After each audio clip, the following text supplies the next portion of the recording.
Welcome to Enlighten Your Souls with Islamic knowledge provided by the platform of Ruqe Booli, Speech of Soul.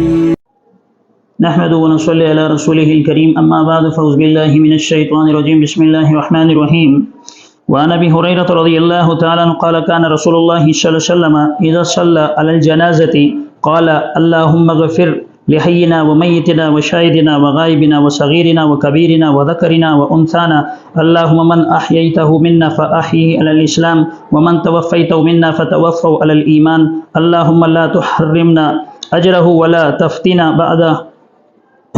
حضرت ابو ہریرہ رضی اللہ تعالیٰ سے روایت مروی ہے کہ نبی کریم صلی اللہ علیہ وسلم جب نماز جنازہ ادا فرماتے تو اس طرح دعا فرماتے: اے الہی بخشش کر واسطے ہمارے زندوں کے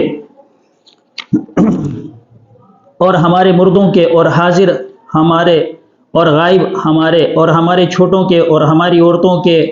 یا الہی جس کو زندہ رکھے تو ہم میں سے پس زندہ رکھ اس کو اسلام پر، اور جس کو مارے تو ہم میں سے پس مار اس کو ایمان پر. یا الہی نہ محروم رکھ ہم کو ثواب اس سے اور نہ فتنے میں ڈال ہم کو پیچھے اس کے.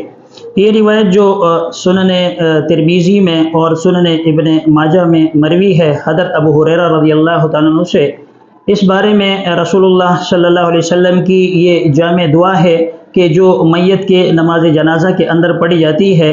یہ دعا اگر کوئی مرد ہو یا عورت ہو، یعنی اگر بالغ ہو تو یہ دعا پڑھی جائے گی. اس دعا کی برکت سے وہ اللہ تبارک و تعالی انسان کی خطاؤں کو معاف فرما دیتے ہیں، انسان کی گناہوں کو معاف فرما دیتے ہیں. یہ دراصل میت کے لیے وہ توبہ اور استغفار طلب کرنا ہے. اس میں نہ صرف یہ کہ اللہ تبارک و تعالی اس میت کی مغفرت فرما دیتے ہیں، بلکہ اللہ تبارک و تعالی ان لوگوں کی بھی مغفرت فرما دیتے ہیں جو وہاں موجود ہیں یا وہ جو وہاں موجود نہیں ہیں، چاہے مرد ہو چاہے عورتیں ہوں.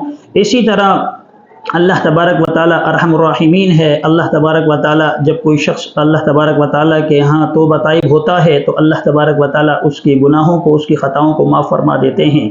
لہٰذا نماز جنازہ وہ فرض کفایہ ہے. کچھ لوگ اگر اس کو ادا کریں گے تو سارے بستی والے جو ہے اس گناہ سے مستثنیٰ ہو جائیں گے اور بری ذمہ ہو جائیں گے.